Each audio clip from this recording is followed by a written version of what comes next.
Bismillahirrahmanirrahim. Assalamualaikum warahmatullahi wabarakatuh.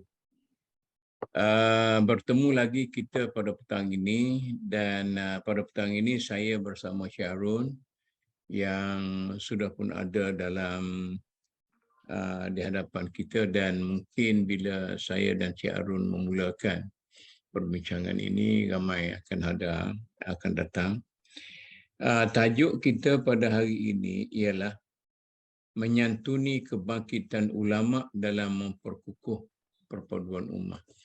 Masih lagi kita bercakap tentang ulama dan masih lagi kita bercakap tentang perpaduan ummah. Ini perpaduan ummah ni kita cakap dalam satu siri yang agak panjang, dan di luar pun berlaku pergolakan yang semacam tidak menentu.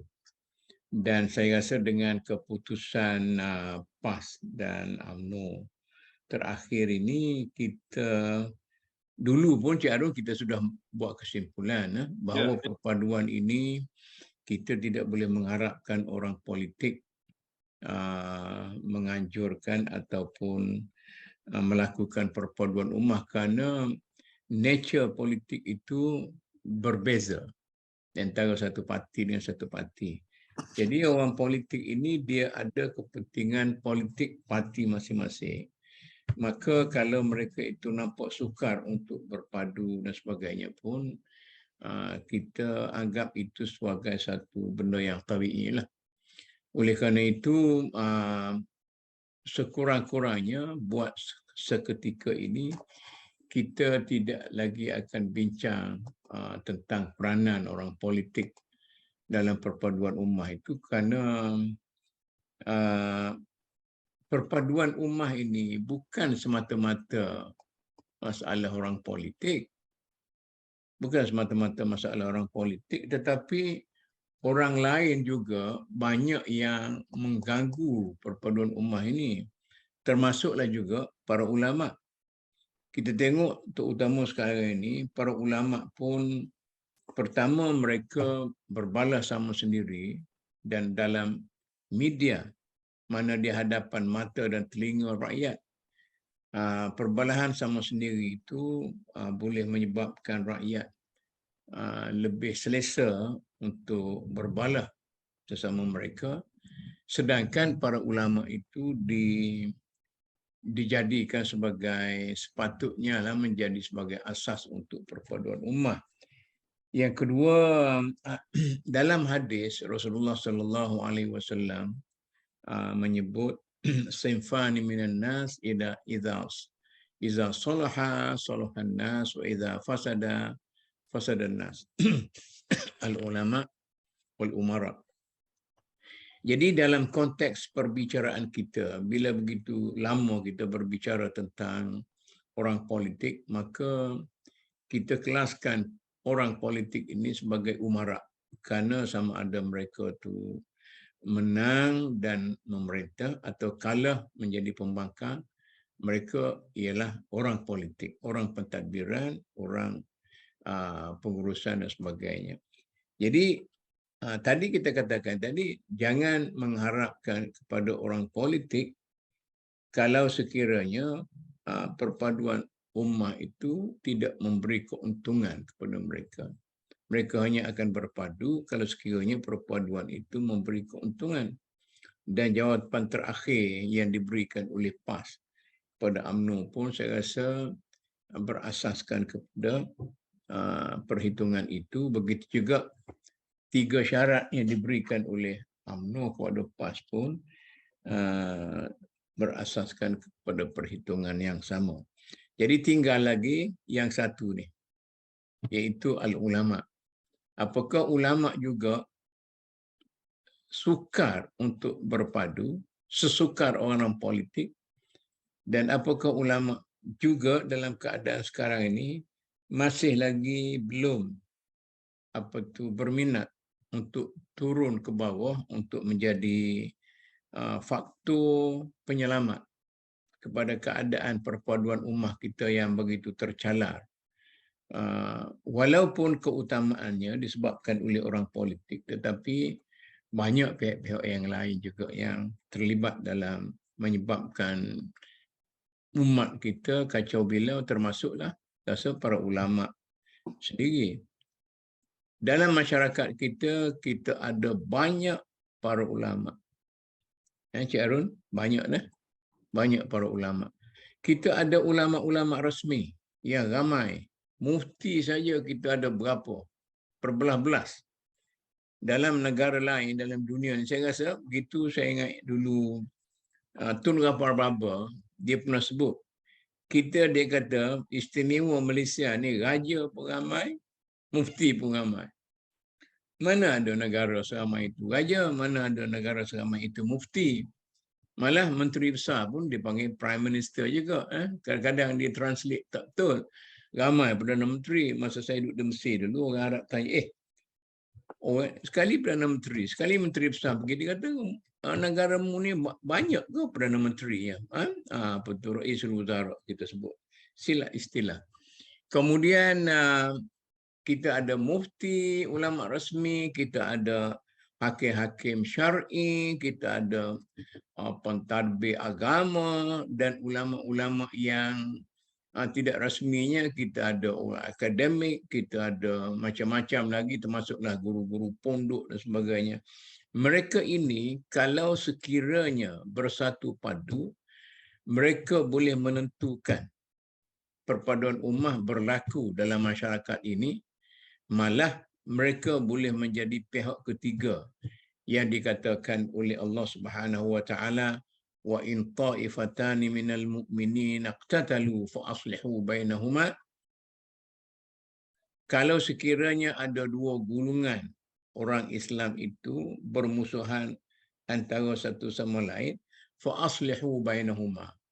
Maknanya tentulah ada pihak ketiga, dan yang dimaksudkan itu kalau ada orang politik dan sebagainya itu berkelahi, maka pihak ulama lah yang berkewajipan berasaskan kepada mafhum ayat tadi. Fa in baghat ihdahuma 'ala al-ukhra faqatilul lati tabghi. Kalau salah satu daripada keduanya nampak kuat sangat melencong dan tidak mempunyai kejujuran dan khianat sebagainya, maka para ulama lah yang boleh menentukan bahawa mereka kalah dalam pilihan raya misalnya, tidak berjaya dalam perjuangan. Yang satu lagi, maknanya pentingnya para ulama perlu menentukan bahawa hanya ada satu kekuatan yang utama di kalangan umat Islam, dan yang lain tu nak berpecah tak apalah sebagai parti-parti politik kecil dan sebagainya. Tapi kalau gajah sama gajah bertempur, maka bangsa kita akan hancur. Dan saya tak nak campur politik lah, tapi dah selama ini pun kita campur. Cik Arun, jadi macam mana ni? Cik Arun lah, saya nak bagi mikrofon ke Cik Arun ni. Cik Arun lah yang huraikan, saya bagi introduction saja. Cik Arun ni orang pandai mengulasnya. Silakan Cik Arun. Okey, terima kasih Datuk. Saya rasa satu kesimpulan Datuk yang telah Datuk berikan tentang senario politik kita, juga tentang senario masalah ummah kita, iaitu tentang perpecahan. Ya. Jadi dalam usaha kita untuk nak mengembalikan kekuatan ummah ataupun perpaduan ummah ini, kemungkinan kita tidak memberi harapan yang penuh kepada golongan-golongan politik, ya, nak menyatukan bangsa ataupun rakyat ini, ya. Cuma kita kena lihat bahawa dalam konteks semasa ini, di kalangan ulama pun tidak ada suatu wadah, ya, tidak ada suatu platform untuk membina kekuatan perpaduan kepada masyarakat itu.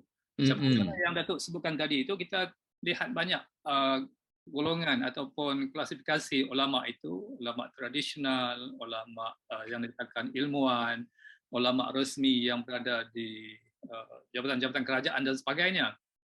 Jadi kita tidak kekurangan dari segi keilmuan ataupun kealiman berkaitan dengan soal-soal agama ataupun isu-isu yang berlegar di kalangan masyarakat, tapi bagaimana kita nak membentuk suatu wadah untuk nak menggembelingkan wahdah, kesatuan ataupun fikrah pemikiran, untuk nak menjadikan ulama itu dilihat sebagai suatu institusi yang berwibawa, yang dilihat sebagai tempat rujukan kepercayaan masyarakat apabila kita berhadapan dengan sesuatu masalah ataupun suatu isu. Jadi apa yang kita lihat sekarang ini iaitu walaupun kita lihat ramai ataupun banyak golongan ulama dalam pelbagai kategori misalnya, tema yang Datuk sebutkan pada minggu ini dan juga pada minggu-minggu yang lepas, tetapi kita belum wujud satu bentuk wadah ataupun landasan untuk nak membangkitkan suatu aura bahawa ulama ini menjadi pencetus kepada perpaduan masyarakat sebagai satu tempat rujukan pada masyarakat. Melainkan apa yang kita berhadapan sekarang ini, iaitu ulama-ulama yang masuk dalam politik itu, mereka membina kekuatan dalam bentuk kuasa politik.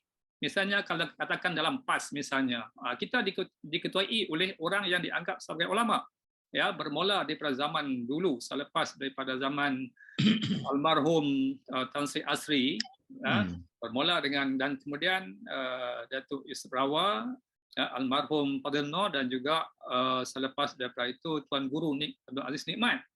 Jadi di situ kita melihat bahawa kekuatan ataupun pengaruh ulama yang dilihat membina kekuatan dalam bentuk kuasa politik itu ada signifikan sebenarnya, sehingga sekarang pun Tuan Guru Haji Hadi pun atas kapasiti dia seorang yang berlatar belakangkan kepada pengajian agama yang tinggi dan kemudian melibatkan diri dalam politik. Jadi tetapi kalau kita tidak memberi harapan bahawa golongan ulama yang berada dalam politik ini, seperti mana yang kita sebutkan, kerana politik ini suatu seni yang mementingkan sendiri parti politik dan juga mementingkan masing-masing parti misalnya, tetapi kita perlu kepada suatu jalur baru, di mana wujudnya golongan ulama yang menjadi satu asas kepada pegangan untuk masyarakat memberi kepercayaan. Jadi kita sekarang ini kita lihat banyak kekurangan dari segi aspek ini. Jadi walaupun banyak ulama sama ada dalam bentuk kedudukan mereka itu dalam jabatan-jabatan kerajaan, NGO ataupun sebagainya, tetapi kita tidak menghalalkan ataupun menjuruskan kepada suatu landasan, satu wadah untuk nak membina kekuatan yang tersendiri sebagai satu institusi yang mendapat kepercayaan masyarakat untuk membimbing mereka. Jadi kalau kita lihat pengalaman bagaimana gerakan Islam di luar negara misalnya, Ikhwan Muslimin misalnya kita lihat, jadi bagaimana Ikhwan Muslimin itu mencetuskan suatu gerakan, satu kebangkitan di dunia Islam ini dengan dakwahnya, yang dikutai oleh mereka yang bukan sahaja dengan ulama tetapi golongan profesional juga. Dan begitu juga pengaruh Jamaat Islami misalnya di Pakistan, begitu juga Muhammadiyah dan Nahdlatul Ulama di Indonesia, bagaimana mereka membina satu kekuatan yang berasaskan kepada semangat Islam yang menjadi satu pertaruhan ataupun satu tanda aras bahawa gerakan-gerakan yang dipimpin oleh ulama ini dapat mempengaruhi massa dalam membentuk kekuatan sama ada dakwah ataupun kekuatan politik seperti mana yang ditunjuk oleh Muhammadiyah dan juga dalam ada Nahdlatul Ulama dalam pilihan raya pemilu di Indonesia pada sesi yang lepas. Okey Cik Arun. Ya. Dalam huraian Cik Arun tadi ada dua perkara yang disebut. Satu, ketiadaan wadah di kalangan para ulama, walaupun kita ada persatuan ulama Malaysia, tetapi nampaknya persatuan itu sekadar suatu persatuan yang sangat eksklusif, yang tidak membesar kepada ramai orang. Mereka nampaknya lebih suka untuk begitu, dalam maknanya macam satu kumpulan orang yang menggelarkan diri mereka sebagai ulama tetapi tidak cuba untuk berkembang sebagai suatu wadah yang diterima umum. Kemudian Cik Arun juga menyebut tentang ketiadaan rujukan tertinggi al-marja' al-aulia. Ini dulunya istilah ini digunakan oleh golongan Syiah, tetapi sekarang ini digunakan oleh semua sekali lah. Jadi dua perkara yang berbeza Cik Arun. Satu wadah dan satu marja' ulia. Ini maknanya macam zaman dulu. Kita ada para ulama yang dijadikan sebagai rujukan. Walaupun para ulama zaman dulu juga tidak ada persatuan. Mungkin ada persatuan kecil-kecil dan sebagainya. Tapi mereka itu menjadi marja'. Ulama itu sendiri menjadi sebuah institusi yang dirujuk oleh bangsa kita untuk menentukan banyak perkara, termasuklah soal perpaduan, perpecahan dan sebagainya. Jadi kedua-duanya tidak ada, Cik Arun. Marja' pun tidak ada, wadah dalam bentuk persatuan-persatuan pun tidak ada, walaupun kita ada macam-macam persatuan. Persatuan ulama yang saya sebut tadi, persatuan qadhi, persatuan hakim-hakim syar'i, persatuan profesor, persatuan macam-macam. Tapi semuanya merupakan persatuan sampingan untuk menjaga kepentingan grup kecil masing-masing. Jadi bagaimana Cik Arun ideanya untuk memperkukuhkan institusi ulama ini sama ada melalui melalui wadah macam satu persatuan ataupun melahirkan para ulama yang menjadi al-marja'ul ulia. Sebelum tu Cik Arun kita ada Profesor Ridwan T ni. Kalau Prof Ridwan bersedia untuk berbincang, dia bolehlah keluar daripada dia punya kepompong itu, lahir pada kita. Macam mana Cik Arun jawapannya? Ataupun yang mana yang Cik Arun sebut tiada dari itu? Okey Datuk. Persoalan sekarang seperti mana yang saya sebutkan tentang perlunya kepada kewujudan satu wadah ataupun satu jalur untuk kita tampilkan ulama ini sebagai pusat rujukan ataupun ulama itu sebagai pusat bimbingan masyarakat. Jadi kalau kita tidak dapat membina satu wadah untuk para ulama menyalurkan idea ataupun idea-idea yang berkaitan dengan isu-isu yang sedang dihadapi oleh umat semasa, maka kita agak sukar. Walaupun seperti mana yang kita telah lihat ataupun kita telah ketahui bahawa dalam negara kita ini wujudnya pelbagai golongan dalam konteks pertubuhan ataupun NGO, adanya persatuan ulama, dan dalam parti politik sekalipun dia ada majlis ulama, ada majlis syura, majlis ulama dan sebagainya. Jadi kita melihat bahawa dari segi ruang ulama ini untuk memainkan peranannya itu kadang-kala seperti mana yang Datuk sebutkan dia terhad kepada kedudukan mereka sahaja. Jadi dalam politik maka di ruang politik semata-mata. Kalau dalam NGO, dia bergantung kepada apakah matlamat NGO tersebut misalnya. Adakah ulama ataupun kedudukan golongan ilmuwan atau ulama itu hanya untuk menyampaikan dakwah dalam bentuk di pentas-pentas ceramah ataupun penglibatan dalam bidang-bidang keilmuan, seperti mana yang kalau kita lihat dalam ABIM misalnya, ataupun golongan ilmuwan yang lain. Kita pun mungkin kita boleh itulah macam ABIM, macam Ikram. Walaupun secara rasminya mereka itu tidak semuanya terdiri daripada intelektual Islam secara rasmi, maknanya bukan semua mereka itu ada sijil pengajian Islam sebagainya, tapi mereka itu dikenali sebagai institusi pergerakan Islam. Artinya mereka itu dari segi macam al-marja' tadi, tempat rujukan tinggi tadi, ada. Yeah. Jadi dalam perbincangan minggu lepas pun kita banyak juga berbincang tentang rujukan tertinggi. Sedangkan dalam masyarakat kita mungkin juga, saya sendiri pun tidak begitu clear siapa sebenarnya ulama dalam masyarakat kita. Okey, dalam masyarakat kita sekarang ini, kadang-kala persoalan ini menjadi satu benda yang agak terhad dalam melihat kedudukan secara keseluruhan tentang peranan ulama itu.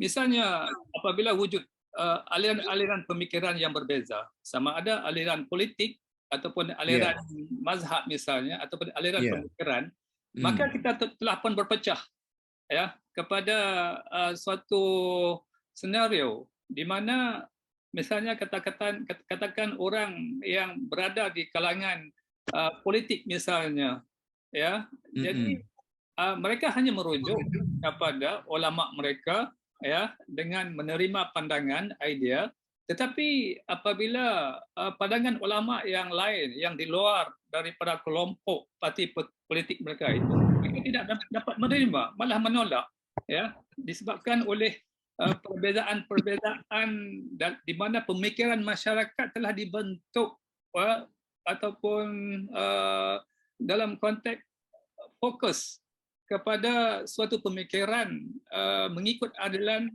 sama ada aliran ideologi politik ataupun aliran pemikiran semasa. Jadi kalau kita lihat tentang bagaimana golongan yang dikatakan yang disebut yang berlaku dalam masyarakat tentang pemikiran aliran Wahabi, Salafi, Ahli Sunnah dan Jamaah dan sebagainya, mereka sudah pasti ya akan membawa kepada suatu kelainan dari segi bagaimana hanya pandangan golongan mereka sahaja seolah diterima oleh masyarakat, mereka lah golongan yang bertentangan dengan sesuatu golongan yang lain ya ditolak. Jadi di sini kita melihat seperti mana yang Datuk sebutkan tadi itu, bahawa kewujudan ulama-ulama ini pun menjadi masalah disebabkan oleh cara kita membentuk masyarakat itu untuk ta'assub kepada sesuatu kumpulan ataupun sesuatu aliran ataupun suatu jamaah saja. Jadi ini agak sukar, ya, agak sukar untuk masyarakat kita, untuk masyarakat umum ini untuk nak menerima bagaimanakah bentuk yang sebenarnya, ya, ulama yang harus diterima, ya, harus dijadikan rujukan, ya, kepada sebarang permasalahan yang timbul di kalangan masyarakat kita pada hari ini. Ya, ini kita ada lagi Nordin Yunus tadi, saya tengok ada Awi tadi. Dia macam ni, apa tu, si Arun. Kalau saya katakan ulama kita sekarang yang ada di Malaysia sekarang sangat cepat untuk berbalah tetapi lambat untuk bersatu. Ini Cik Arun dah dengar perbalahan dalam media sosial tentang Yusuf Qaradawi. Baru saja Yusuf Qaradawi meninggal, sudah ada perbalahan tentang sama ada Yusuf Qaradawi ini ahli sunnah wal jamaah ataupun salafi dan sebagainya. Jadi ini makna memperbanyakkan isu-isu perbalahan. Semalam ada lagi mereka berbalah tentang tarikh sebenar kelahiran Rasulullah sallallahu alaihi wasallam. Saya bimbang ada kemungkinan kita mempunyai pendekatan yang salah dalam melihat Islam dalam masyarakat kita ini. Mungkin di universiti kita atau di pondok kita atau di madrasah kita banyak mengembangkan idea-idea tentang perkelahian antara satu sama lain tetapi tidak memperkembangkan idea penyatuan ummah. Saya muda-muda dulu, saya belajar kitab-kitab usul fiqh. Saya sangat suka belajar kitab usul fiqh macam Badakhshi dan sebagainya. Dalam itu yang adanya bukan huraian ilmu, tetapi yang adanya perbincangan, perbalahan, perbezaan pendapat. Dan di situlah baru kita pungut ilmu. Kita pungut ilmu daripada perbezaan pendapat. Jadi sekarang ni kalau masyarakat kita ni masyarakat yang cerdik, mungkin perbalahan para ulama asatizah kita dalam media itu boleh memberi kebaikan kepada masyarakat kita. Tetapi oleh kerana masyarakat kita tu masyarakat yang belum mampu untuk menjadi pihak pengutip mutiara yang bijak, maka yang dikutipnya ialah kulitnya, bukan mutiaranya. Macam mana Cik Arun? Prof Ridwan dan Nordin tak nak aktif lagi kah? Silakan Cik Arun.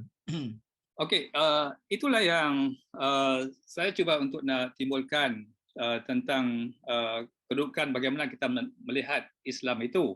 Ya, jadi soal seperti contoh tadi itu tentang isu yang berkaitan dengan almarhum Allahyarham Profesor Dr. Yusuf Al-Qaradawi itu. Apabila selepas beliau meninggal, maka apa orang lihat itu dari sudut arah mana pemikiran dia, bukan orang nak kutip pemikiran dia. Jadi inilah yang berlaku. Itu sebagai contoh. Tak sedangkan Yusuf Qaradawi ni seorang ulama besar yang mencabar zaman dan menentang arus. Sama ada dia betul 100% atau tidak, itu cerita lain. Islam itu memberi ruang untuk kita memberi pandangan sendiri. Tetapi yang kita kutipnya betul lah tu. Macam yang Cik Arun kata tu, yang kita kutipnya ialah benda yang kulit-kulit remeh-temeh, kita yang menghukumkan dia. Macam kita lebih besar daripada dia. Macam mana Cik Arun? Macam mana tadi? Betul lah tu. Kalau kita menyingkap tentang corak ataupun pola pemikiran orang Islam ini, dia lebih banyak kepada untuk nak menegakkan pandangan masing-masing. Jadi dalam senario sekarang ini memang macam tu. Bukanlah kita nak lihat bahawa golongan ulama ini cuba untuk nak membina satu penyatuan, satu kekuatan dalam perbezaan itu. Tidak ada. Jadi ini yang menjadi masalah. Bagaimana kita nak membentuk suatu kekuatan ataupun satu wadah dalam usaha untuk menepati tajuk perbincangan kita hari ini. Sehingga kan ialah mungkin pepatah secara yang maksudnya orang kata di mana ada ramainya ustaz, di situ banyak masalah. Jadi begitu itu sudah jadi kata-kata hikmat ke Cik Arun? Seperti peribahasa baru Datuk. Jadi di mana ada ramai ustaz, di situ banyak masalah. Jadi memang betul lah seperti mana apa yang kita ada sekarang ini, perbezaan pandangan, soal-soal tentang isu-isu kecil yang remeh tentang tarikh Maulid Rasul dan sebagainya itu diperdebatkan. Jadi ini satu senario yang menampakkan bahawa kita sibuk dalam ruang-ruang yang remeh-temeh, dalam ruang-ruang khilafiah yang tidak memberi apa-apa makna sebenarnya kepada keilmuan dalam membina pemikiran masyarakat dan sebagainya. Ini tidak dapat membantu. Isu-isu gejala seperti ini, adakah itu adalah mereka, yakni para ilmuwan atau separuh matang ilmu yang lebih suka mencari titik bengik, ataupun itu sahaja yang ada pada mereka? Maknanya saya bimbang, takut ramai juga daripada so-called ulama dalam masyarakat kita ini ialah orang yang tahu sedikit sebanyak secara serpihan. Ini yang paling saya takut. Tahu sedikit sebanyak secara serpihan, maka mereka bergantung dengan serpihan itu sebagai satu ilmu yang kuli dan tidak sempat melihat gajah itu sebagai seekor gajah.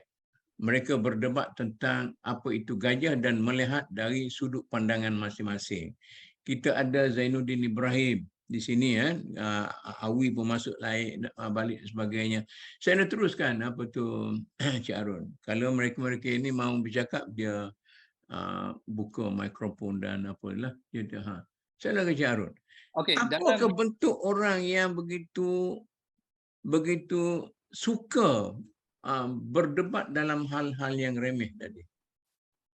Dalam keadaan sekarang ini satu senario yang kita boleh tengok ya di kalangan orang-orang yang menyertai mana-mana kelompok ini. Pada asasnya katakan ketika dia berumur 20-an ya. 20-an dia belajar dalam bentuk ilmu yang kita katakan secara mudahnya ilmu yang bersifat sekular, tidak ada maksudnya asas-asas pemikiran Islam.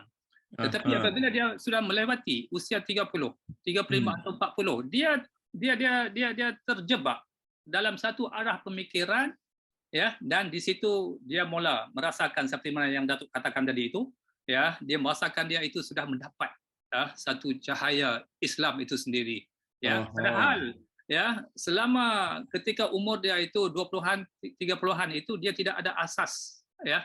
Jadi di golongan-golongan seperti inilah yang memberi maksudnya menimbulkan suatu masalah dalam pemikiran sehingga boleh membawa kepada ta'assub kepada sesuatu aliran ya, apabila dia berada dalam satu kelompok yang tertentu ya. Jadi kalau ini berlaku, maksudnya dari segi kedudukan ataupun kepahaman Islam di kalangan masyarakat itu dia sudah berada dalam satu jalur yang sempit ya, kerana keadaan-keadaan seperti ini.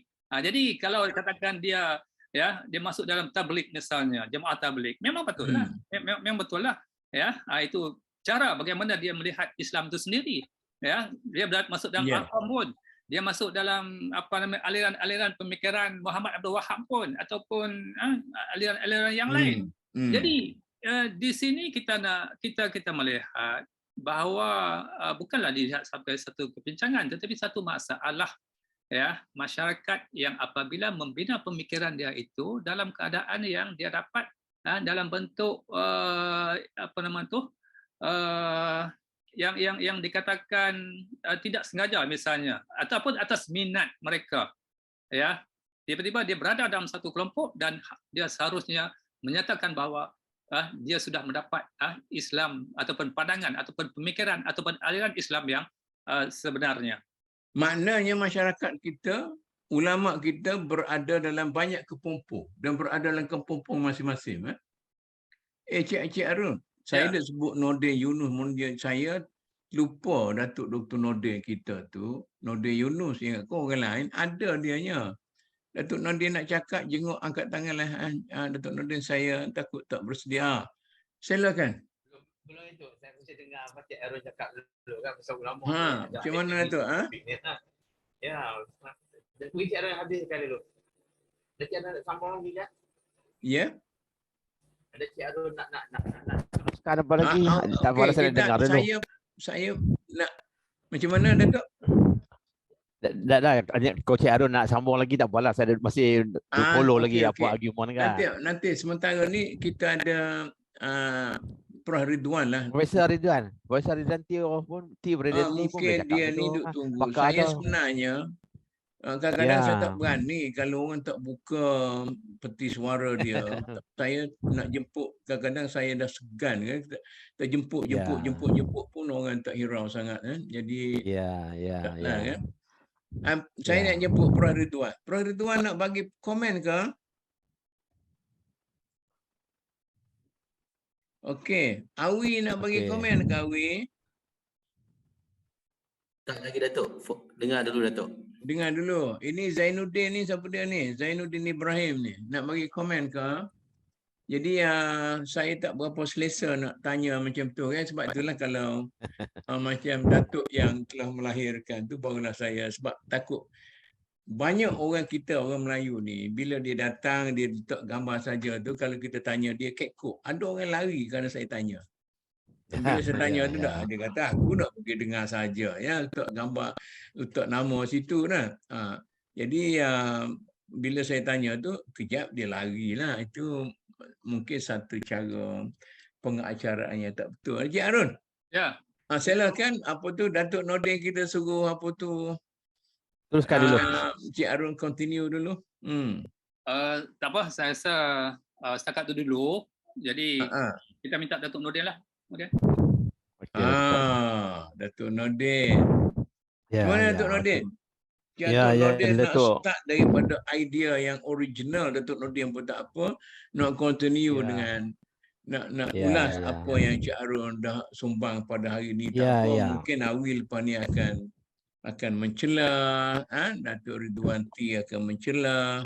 Zainuddin Ibrahim ni. Zainuddin ke? Okeylah. Silakan. Okey Datuk. Jadi isu perbudak rumah ni saya rasa kita dah banyak minggu buat tajuk ni kan, perbudak rumah kan. Ya. Yang ini Datuk, tidak lagi perpaduan rumah ni, kita nak tentang peranan para ulama yang maknanya kalau dalam wayang kulit lah Datuk, maknanya puak-puak sakti ni tak turun-turun. Kita duk tunggu duk tunggu Raja Serama tak turun, nak tunggu apa tu. Tak tunggu-tunggu ni, ke mana mereka ni? Ataupun mereka sedang asyik berselimut. Begitu. Ya, jadi balik kepada konsep perbudak rumah dulu Datuk. Sebelum kita tengok apakah peranan ulama khususnya lah kan. Apakah kebangkitan mereka, maksudnya apakah revival mereka untuk tujuan perbudak rumah ni lah kan, maksudnya Datuk kan.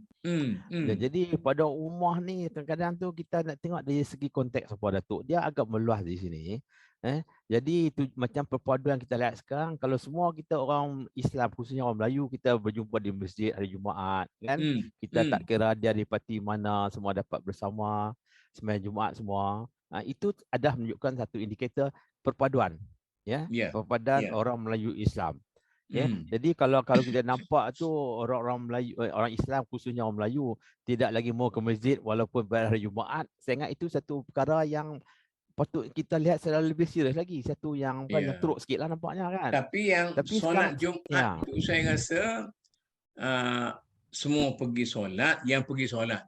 Yang tak pergi tu tak pergilah. Maknanya bolehkah kehadiran di masjid itu sebagai satu indikator bahawa umat kita berpadu antara satu sama lain? Ya, jadi tadi Encik Harun sebut, bila kita sebut ulama ni, banyak kategori ulama. Mungkin saya nak tengok di konteks ulama dalam parti politik kot Datuk. Ya, kalau kita ulama pada keseluruhan, Encik Harun bangkit tadi, Datuk. Dia kata ulama dalam negara ini tidak ada institusi. Maknanya ulama itu sepatutnya sebagai satu institusi, sama ada mereka itu ada wadah ataupun tidak. Tapi institusi ulama itu tidak tegak dan tidak lahir. Cuma kita ada grup-grup yang dikatakan ulama. Ada mufti, ada hakim, ada profesor pengajar Islam, ada pegawai tadbir agama, tetapi tidak membentuk satu institusi ulama yang dihormati oleh masyarakat. Selain daripada itu, mereka juga tidak mempunyai satu wadah yang boleh agak komprehensif. Itu yang dikatakan oleh Cik Harun tadi, Datuk. Ya. Jadi kalau kita lihat dari segi perpaduan ummah, contoh hari ini kita nak pergi pilihan raya, Datuk kan?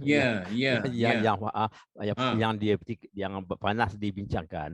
Jadi pihak PAS khususnya telah membawa isu perpaduan ummah dah berkali-kali, dah berapa lama semenjak tahun sudah lagi. Itu salah satu konsep perpaduan ummah. Bagi mereka ialah mereka pun ada kumpulan ulama juga Datuk. Dari segi PAS ni ada yang saya kira ada ulama. Jadi yang UMNO ni mungkin tak aktif dalam politik di situ, tapi PAS ni pandangan saya lah lebih ramai yang kecimpung politik dan mereka boleh kita panggil golongan ulama. Datuk, bolehkah kita anggap PAS ni sebagai mewakili golongan ulama dalam politik dalam negara kita? Saya ingat sebahagian mereka boleh. Yang berkelaikan kita tetapkan apakah kriteria kita nak pergi dia seorang ulama lah tu. Itu penting. Kita definisi ulama tak maknanya kita tu kan sebagai ada. satu keseluruhan. Ya. Ini saya nak himpit Datuk Nordin sikit, Encik Harun. Sebagai satu keseluruhan. Apakah PAS merupakan satu institusi yang mewakili institusi ulama dalam masyarakat? Itu saya rasa tidaklah. Sebagai parti politik memang tidak. Tapi ada tidak keseluruhan. Mereka bukanlah satu parti yang memperjuangkan Islam, hanya Islam ya, untuk pemuda ummah. Parti mereka ini adalah parti politik yang hendak memerintah itu. Jadi itu ada beza sedikit. Ya, jadi kalau mereka adalah satu parti atau satu gabungan yang memperjuangkan khusus untuk pemuda ummah dan tidak melibatkan diri dalam politik, iaitu memerintah negara, itu ada perbezaan, Datuk. Jadi dalam konteks ini saya nampak tidak ada satu kumpulan ulama sebenar yang untuk pada ummah yang tidak melibatkan politik. Itu saya tidak lihat kumpulan mana yang Cik Harun sebutkan tadi kan, yang ada di Malaysia ni. Tak ada tu Cik Harun kata tak ada tu. Dari segi wadah pun tak ada, dari segi institusi pun tidak merupakan satu institusi. Jadi kita nak cakap ulama ni, Datuk, macam mana ni? Ya, kita just plug in the air kata ulama. Kita kata mufti ulama. Ya. Kata seorang tu ulama. Jadi orang interpret macam-macam. Mungkin seorang Al-Hafiz jadi imam besar di masjid, kita kata dia ulama kan. Saya pun pastilah ilmu dia adakah sampai taraf ke ulama kan kalau jadi seorang imam kan. Jadi tajuk Datuk ni memang berat. Saya sebut bila sebut ulama, Datuk, ada satu yang berat. Tapi pemuda ummah ni satu naratif yang lebih kita lebih fahamilah di segala konteks. Ya, jadi bagi saya ni ulama ni kalau mereka peranan kepada ummah, tapi saya tahu ummah ni perpaduannya adakah teruk pada hari ini pada ummah kita, khususnya orang Melayu Islam. Datuk rasa macam mana? Adakah perpaduan? Kalau pandangan saya, Datuk, perpaduan ummah Melayu Islam dalam negara kita ini sangat rapuh. Sangat sudah menjadi suatu barang lusuh. Tidak lagi dihormati oleh hampir semua pihak. Maknanya, kecuali perpaduan ini memberi keuntungan kepada politik masing-masing, barulah dia akan yes. Kata UMNO semalam, dia kata saya bukan tak suka pada PAS, tapi saya tak suka kepada rakan PAS tu. Musuh bersatu. Kawan musuh saya adalah musuh saya. Itu ada falsafah dia. Ya, jadi kalau kita dari segi konteks tiga parti Melayu utama ni, kita tak payah kita sok-sok, Datuk, kita terus terang di sini. Tiga parti Melayu yang saya nampak lihat hari ini ialah UMNO, PAS dan Bersatu. Ya. Jadi antara tiga ni sebagai satu mencapai perpaduan memang tidak ada lah pada hari ini. Yang Datuk sebutkan tadi betul lah. Statement dikeluarkan oleh Presiden UMNO yang menjaga Melayu Islam, yang dikeluarkan oleh Presiden PAS Melayu Islam dan juga Presiden Bersatu Melayu Islam, semuanya conflicting. Jadi tidak dapat bawa ketiga-tiga parti ini untuk duduk semeja. Jadi di situ kita lihat tidak ada perpaduan lah ummah. Tapi Datuk, dia orang ni tiga-tiga ni dia boleh duduk semeja dalam kabinet. Dia boleh berpakat pada di situ. Saya tak tahu lah tu yang kabinet sebenar dia berpakat ke atau mereka ada kepentingan masing-masing peribadi ya tu. Dalam kabinet pokok exist saja. UMNO ada situ, orang PAS ada situ, Bersatu ada di situ. Tapi bila mereka keluar pada kabinet, keputusan kerajaan, mereka pertikai antara satu sama lain. Bila balik kepada parti masing-masing, dia jadi masing-masing dan tidak. Ya, dia pertikai. Dia kata kerja hari ini tidak melaksanakan dengan baik, tidak mentah dengan baik.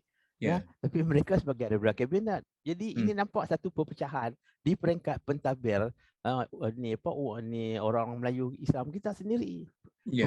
Ketua kita sendiri. Jadi perpaduan kalau peringkat mereka tidak ada, jadi saya tak tahu bagaimana kita boleh menyantuni ulama ni peranan untuk berlaku perkara ini. Saya rasa Ustaz Hadi pun mungkin boleh dianggap ulama kan. Betul kalau dia dasar sebagai ulama dalam parti politik, ada orang dia maknanya dia telah gagal lah menyatukan antara UMNO dengan Bersatu. Supaya tiga entiti ini dapat bersama. Ya. Kalau Datuk Zahid, adakah dia ulama? Saya tak tahu apa informasi kita. Adakah Nazimuddin itu kita taraf dia ulama? Dia Tan Sri Mahyudin itu anak tuan guru. Datuk Zahid Hamidi itu dia ada basic pengajian Islam di peringkat menengah. Itu lah. Mana sama ada sekarang ini dia tu ulama macam Tuan Guru Haji Hadi. Siapa tak tahulah.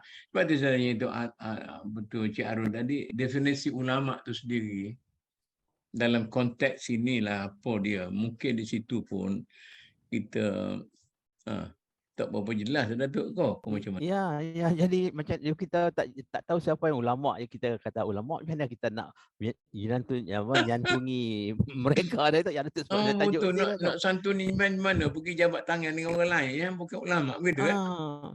Ya, jadi saya rasa tu saya kata ada awal tadi tajuk ni berat dia tu.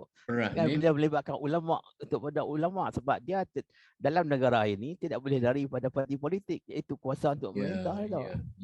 Datuk, jadi di Iran masa kebangkitan Khomeini baru kita tahu di Iran itu ulama ada satu institusi yang tersendiri. Dia ada ayatullah.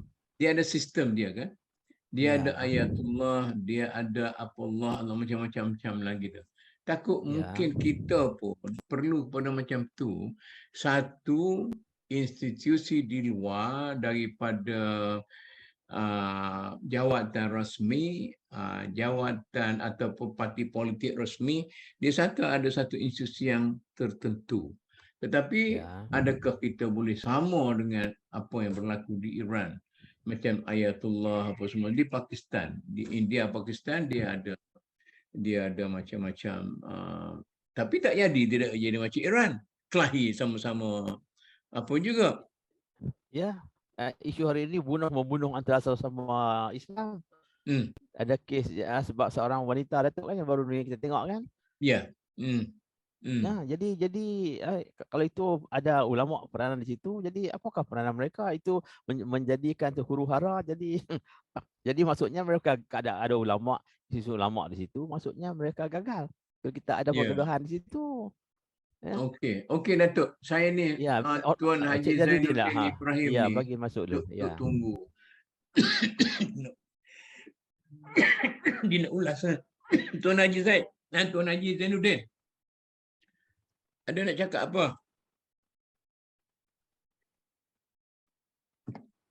Ada nak ulas ke? Datuk tak ada Datuk, saya dengar je, dengar. Anda dengar saja. Saya dengar saja. Okey, silakan Datuk. Datuk Nordin. So jadi sekarang ni kita perlu cari satu formula Datuk, ada melalui satu institusi ulama yang khusus atau kita menggunakan parti politik yang di dalamnya ada institusi ulama untuk memfokuskan pada ummah. Jadi apakah model yang kita nak pilih di sini? Mana satu eksternal, satu internal Datuk. Yang internal itu dalam parti politik. Yang eksternal dia khusus di luar. Dan bila ada begitu, mungkin kita perlu tukar perlembagaan mereka sebagai pakar rujuk. Contohnya macam PAS, dia ada apa? Dia ada majlis syura, dia ada tu kan? Dia ada tu. Ya, jadi adakah model itu sesuai untuk politik di Malaysia? Macam mana Cik Arun? Tuan Haji Datuk Nordin tanya ni. Ya, Cik Arun.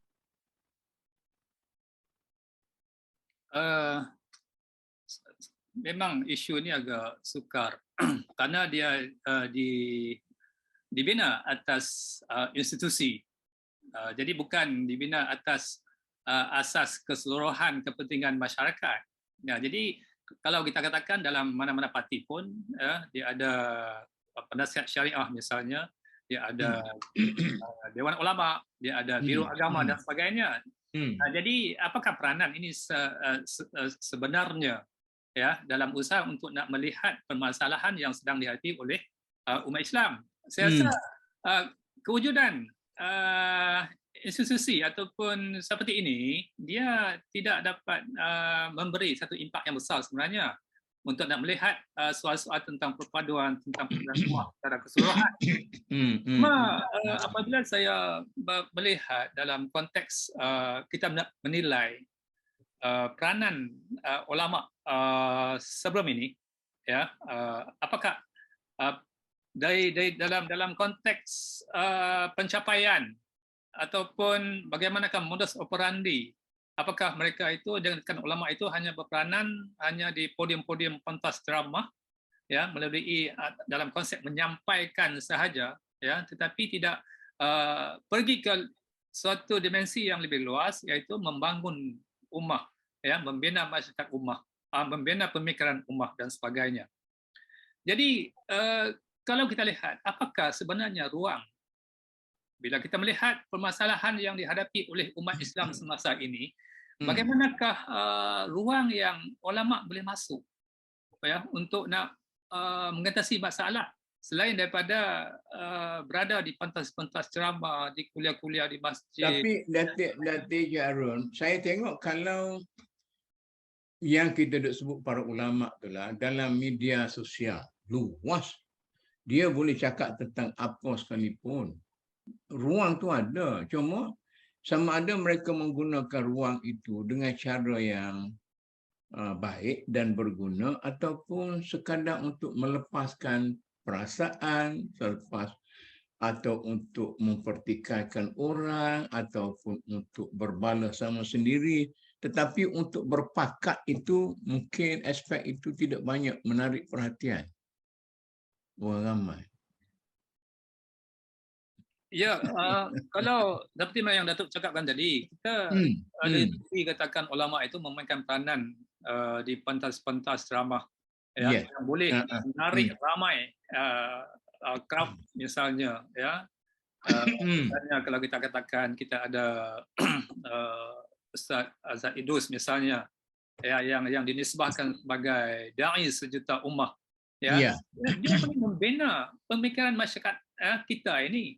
Tetapi dalam konteks bagaimana dia nak memberi satu penyelesaian kepada masalah umat Islam yang sedang berhadapan ini, barangkali di situ maksudnya kita terhad, hanya peranan kita hanya sebagai penyampai, ya. Tapi yang perlu sekarang ini ialah idea-idea daripada ulama, ya, untuk menyelesaikan permasalahan masyarakat, membangun negara dan membina pemikiran masyarakat. Jadi kalau kita lihat apa yang telah dilalui oleh almarhum Tuan Guru Nik Aziz, ya, kita tengok legasi dia bagaimana. Adakah dia legasi yang ditinggalkan oleh perjuangan almarhum itu, ya, berkesan, ya, kepada umat Islam ini. Jadi di situ kalau kita dapat menilai, maksudnya kita ada masalah, ya, selepas daripada kematian Tuan Guru Nik Aziz itu, apakah legasi pemikirannya itu, ya, diperkembangkan, diperluaskan, ya, dalam usaha untuk membina kekuatan pemikiran masyarakat yang berasaskan kepada nilai-nilai Islam. Jadi kalau di situ kita lihat maksudnya adanya satu keterbatasan, hanya ketika dia hidup sahaja orang menyanjung dia, melihat dia ada mempunyai karisma, aura yang hebat. Tetapi legasi selepas daripada kematiannya, maka dia tidak berkembang yang sepatutnya lah, ya, bagi kita orang Islam ini. Ya, saya rasa di Kelantan ada satu institut, ya, yang macam bertujuan untuk melanjutkan legasi Nik Aziz, tapi tak aktif. Macam dulu, PAS ada satu pemimpin yang cukup hebat, iaitu Zulkifli Muhammad. Tetapi pemikiran dan apa-apa Zulkifli itu tidak dikembangkan kecuali dibuat Dewan Zulkifli Muhammad di Pejabat PAS Kota Baru itu, dan kemudiannya dikeluarkan 1-2 buku, habis. Begitu saja. Tidak ada satu institusi yang mengembangkan.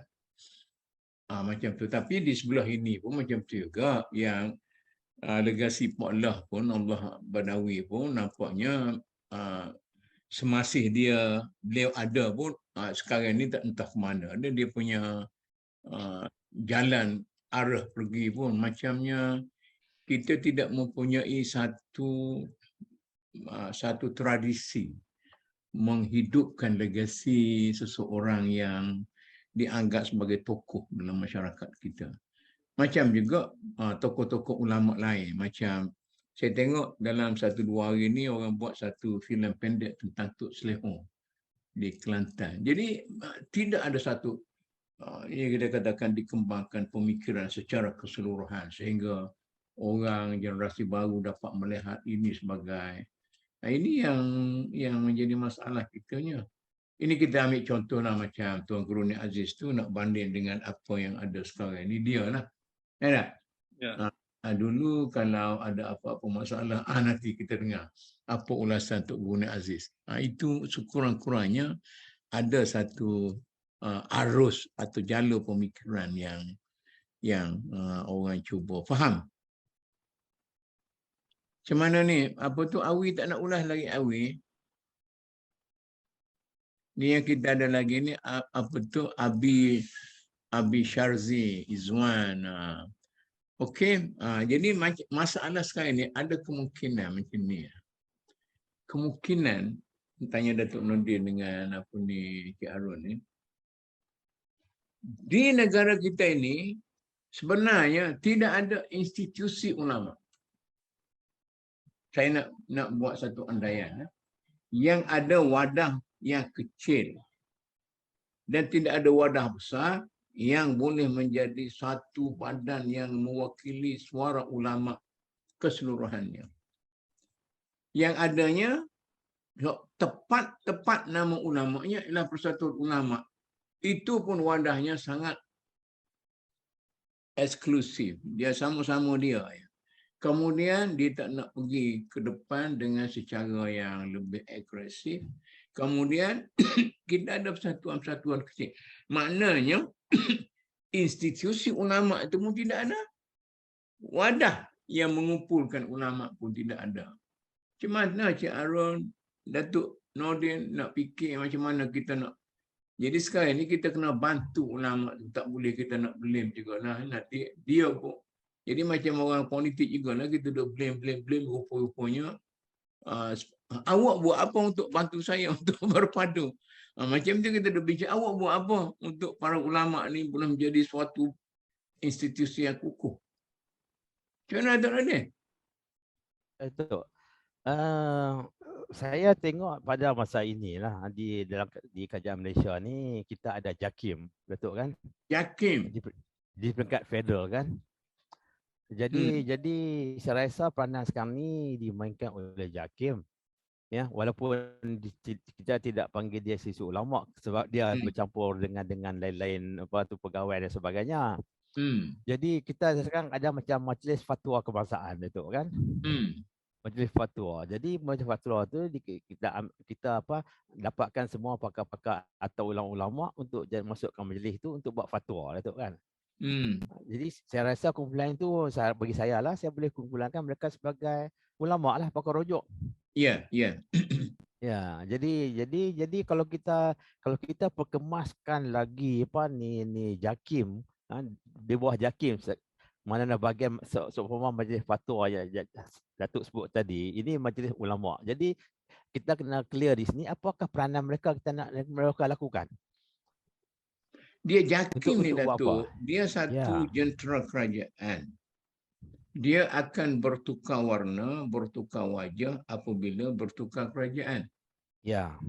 Yadim pun dalam masyarakat kita sepatutnya sebuah yayasan yang mempunyai identiti dan kepribadian sendiri. Tetapi Yadim pun dia bertukar mengikut pertukaran kerajaan. Kerajaan bertukar, yang dipertua baru, maka dia jadi warnanya hijau. Kalau kerajaan bertukar jadi biru, dia jadi warnanya biru. Dia perhatian, dia tidak tegak sebagai institusi yang sangat independen, kata dia kita. Jadi kita tidak ada yang tu. Jadi kita mengharapkan tadinya pribadi-pribadi besar yang ada di kalangan para ulama itu dia boleh menjadi satu institusi ulama. Tetapi tidak ada orang atau beberapa pribadi, tokoh-tokoh besar yang tegak sebagai ulama yang dipanggil sebagai ulama itu tidak membentuk satu institusi ulama. Walaupun tanpa wadah sekalipun. Kadang-kadang kalau dalam sebuah negara itu, kalau ramai satu kumpulan ni gagah-gagah semua, tidak ada wadah pun tak apa. Ataupun Datuk Nordin apa tu maksudkan macam mana tadi? Ya, jadi kalau kita nak tubuhkan satu sisi baru untuk ulama, jadi kita kena tentukan apa peranan kita nak dia mainkan, Datuk. Ini saya maksudkan bukan agensi, Datuk. Kalau agensi itu memang macam Datuk kata tu, ada JAKIM, ada YADIM dan ada jabatan-jabatan agama, majlis-majlis agama, institusi dah banyak dalam masyarakat kita. Tetapi kelemahan institusi ini dia tidak mampu berdikari kerana keuangannya, sumbernya ialah kerajaan. Ya. Nanti saya contoh, misalnya saya cakap banyak sikit-sikit anak. Kata anak, pada pandangan saya, bila Tun Razak menubuhkan YADIM, pada waktu itu YADIM ditubuhkan di bawah semangat perpaduan ummah. Apabila berlaku perpaduan antara Razak Asri dan sebagainya, sepatutnya pada waktu itu YADIM sudah begitu cerdik mencari harta benda sehingga menjadi sebuah institusi kaya yang tidak lagi terikat dengan mana-mana kerajaan dan sebagainya. Jadi dia boleh tegak sebagai sebuah institusi yang independen. Tetapi sekarang ini terpaksa bergantung dengan government of the day, kata orang nak cakap ini. Tomon. Ya, macam mana? Saya Prof. Saya tak berani cakap banyak sebab saya ni bukanlah ulama. Sebab itu saya suka mendengar. Saya pun tidak ulama Prof. Ridwan, tapi saya cakap je lah. Tapi satu perkara Tomon, antara satu perkara penting yang perlu ada pada ulama ni, dia kena berkata benar lah walaupun pahit. Tak kira lah. Dia duduk di dalam institusi kerajaan ke ataupun di luar kerajaan. Isunya sekarang ni, ulama tidak berani berkata benar. Itu saja apa tu, Datuk. Prof, saya nak tanya Prof. Ridwan. Ya. Saya rasa semua ulama yang ada dalam negara ini, dia menganggap dirinya berkata benar. Orang lain tu tidak berkata benar. Tidak. Saya lihat Datuk, sebab ulama ni dia ada dua kategori lah kalau kita nak letak. Satu dalam kerajaan, satu di luar kerajaan. Okey. Di luar kerajaan ni dia lebih bersifat pressure group ataupun kita sebut sebagai NGO, termasuklah persatuan-persatuan ulama ke dan sebagainya kan. Ini pressure group Datuk. Dia boleh bersuara tetapi suara dia itu tidak mengikat. Tetapi yang mengikat inilah ulama-ulama dalam institusi kerajaan. Sebab itu, ulama-ulama dalam institusi kerajaan ni, kalau dia tidak terikat di tempat dia bekerja itu, kalau dia berani berkata benar, walaupun perkara itu pahit dan sebagainya, bukan? Jadi saya fikir banyak perkara yang boleh kita bantu untuk menyelesaikannya. Contohnya, Prof. Ridwan, saya nak mencenah banyak Prof. Ridwan punya pandangan ni. Katakanlah kalau seorang pegawai kanan A yang agak suka mempertahankan kebenaran, dia akan jadi maksa. Ini masalah. Itu yang saya kata kan. Memang dia akan jadi mangsa. Adakah kita ada ulama seperti itu? Saya bagi satu contoh Datuk ya. Kita ada mufti. Bila kita sebut mufti ni memanglah itu satu jawatan apa tu yang saya kira besarlah dalam institusi agama ni. Dia juga penasihat kepada raja dan sebagainya. Dan dia satu institusi Datuk kan. Jadi kalau mufti itu berperanan, ya kita tengok hari ini, minta maaf cakaplah, kita ada 14 mufti kan. Sangat jarang suara mereka ini kedengaran. Kalau bukan dia pun, sekurang-kurangnya institusi mufti itu, jabatan mufti itu, yang saya kira kebanyakannya orang yang ada tinggi dari segi ilmu agamanya dan sebagainya kan. Jadi kalau ulama itu tak nak bercakap, tokoh itu tak nak bercakap, sekurang-kurangnya dia mewakili institusi itu. Ya, persoalannya kita tengok sejauh mana ada keberanian itu dah.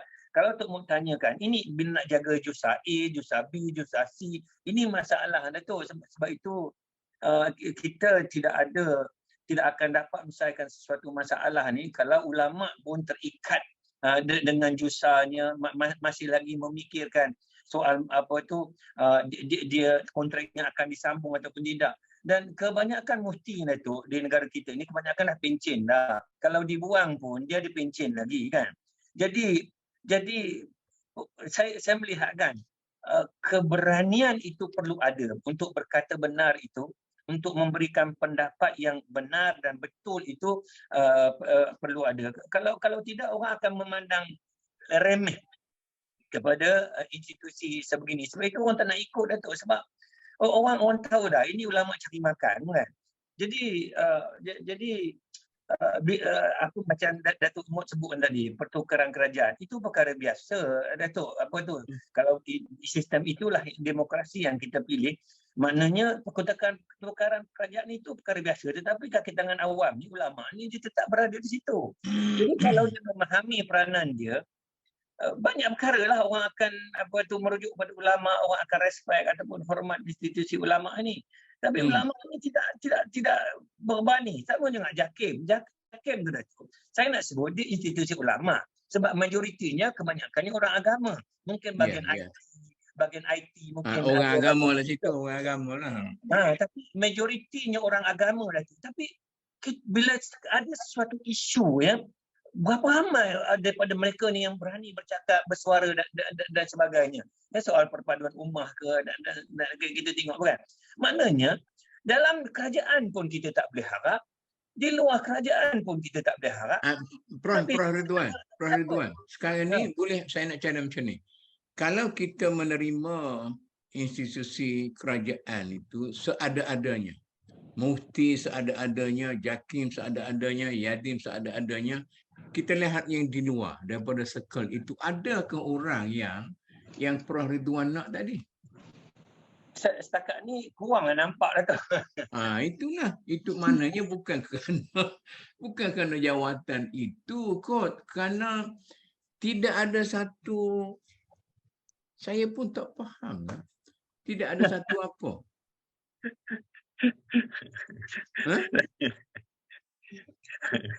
Tidak ada supply of ulama. Tidak ada satu syakhsiah, tidak ada satu personality yang dibentuk supaya dia ni duduk di darat, di air, di laut pun berdiri sebagai sama ada mufti rasmi atau tidak rasmi, maka dia berdiri sebagai seorang peribadi, ilmuwan yang begitu. Datuk, teruskan Prof. Tidak meletakkan seseorang itu pada tempatnya Datuk. Ini masalah kan. Dan kalau kita cari mufti pun, dia akan tengok pada mufti ni pro kerajaan ni ataupun kerajaan tidak. Sepatutnya kita kena cari mufti yang dari segi wibawa dia, kepimpinan dia, keberanian dia untuk berkata benar dan sebagainya. Tetapi perkara itu tidak berlaku Datuk. Tengok aja pelantikan mufti Perak dan sebagainya. Contoh je lah kan. Nanti orang kata kita mencari kelemahan orang lain, tapi Datuk boleh tengok ini Prof Ridwan. Orang jangan kata kat kita lah, kita cuba buka sikit kalau orang nak kata pun apa nak buat katakan. Kita cuba buka sikit saja kalau orang nak kata pun maaf pada kita lah. Takkanlah mereka itu eksklusif sangat. Saya setuju tu.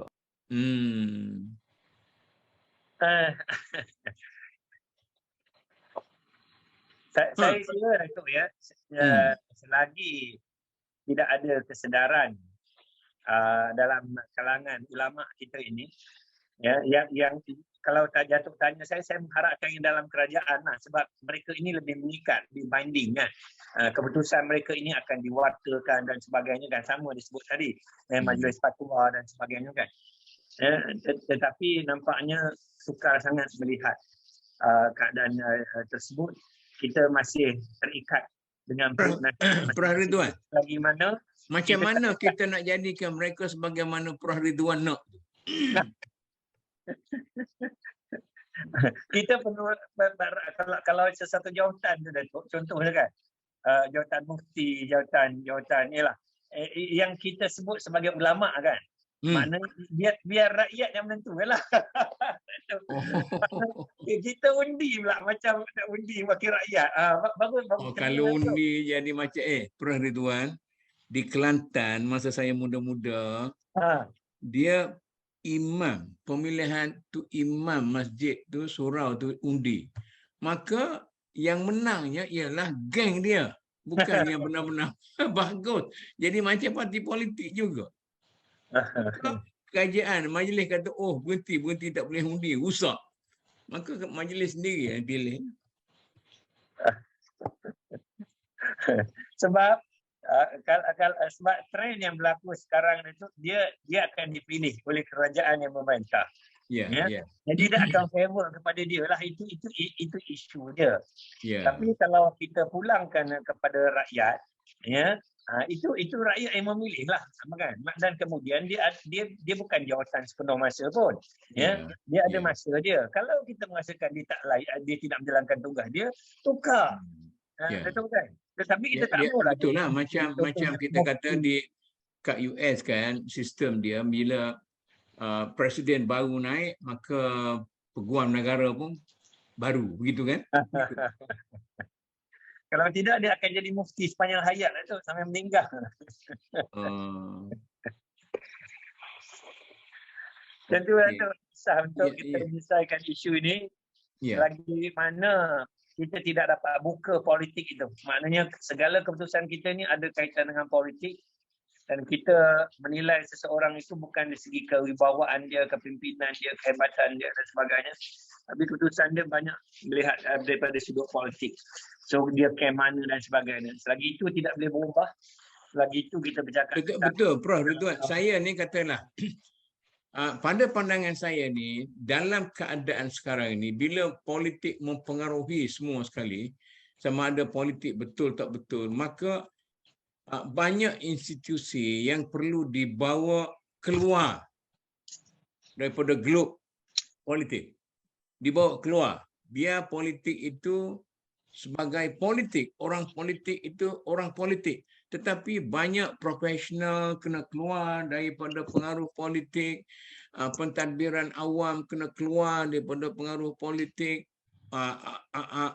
Institusi agama kena keluar daripada pengaruh politik. Tapi kita hari ini, kita hanya cakap tentang institusi agama yang perlu lebih independen dan lebih aktif. Soalan saya, bagaimana caranya kita boleh melahirkan sebuah institusi ulama yang lebih independen, yang lebih berani, yang lebih agresif, yang berada di luar daripada pengaruh orang politik yang sentiasa berubah-ubah dan mempunyai kepentingan politik masing-masing dalam menentukan sesuatu. Macam mana kita nak buat?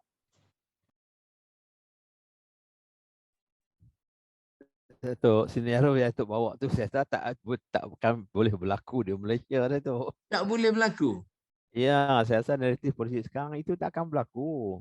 Sebab mereka tidak akan terima pengaruh politik ni begitu kuat sekali, Datuk. Sebab tu saya sebut awal tadi kan, institusi ulama ni sebagai satu independen yang luar daripada jabatan kerajaan tu memang susah menjalankan tugasnya, Datuk. Jadi kerajaan yang merintah lebih berkuasa. Jadi sekurang-kurangnya sekarang ni yang saya pandang tu sekarang JAKIM yang kerajaan tubuhkan, yang kerajaan juga mendengar sikit sebanyak, Datuk. Saya setuju dengan Profesor Ridwan tadi. Memanglah ulama yang kita kononnya pengulama tu mereka tidak mau bersuara, yang betul, yang tidak betul dan sebagainya, Datuk. Jadi mereka duduk diam. Jadi yang cadangan Datuk dari awal tadi tu saya nampak tidak akan wujud yang maknanya satu idealism yang tidak praktikal lah. Ya, dari segi politik sekarang kecuali kita jadi negara macam almost 100% orang Islam macam Saudi Arabia sebagainya, mungkin kita boleh tubuhkan yang mana kerajaan itu kata okey, kami nakkan institusi ini di luar kerajaan, kami akan dengar cakap mereka.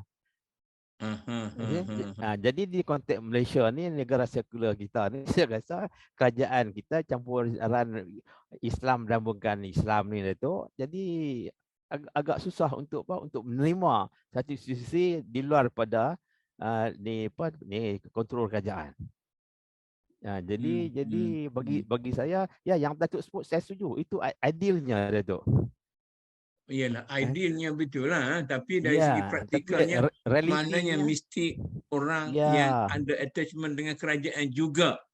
Ya, Persatuan pun dah sebutkan tadi, lantikan kerajaan skill A, B, C dan sebagainya kan. Jadi kita harap mereka ini akan berubah dari satu masa dengan lebih berani untuk berkata lebih benar. Kalau itu dapat dilaksanakan, maksudnya kita akan move forward lah Datuk, dari segi untuk menyebarkan syiar Islam. Salah satunya ialah perpaduan ummah. Betul juga tu kan? Betul juga tu. Mungkin saya terimalah saya punya cadangan tu macam secara akademik lah. Akademik lah. Tapi secara idealistiknya lah.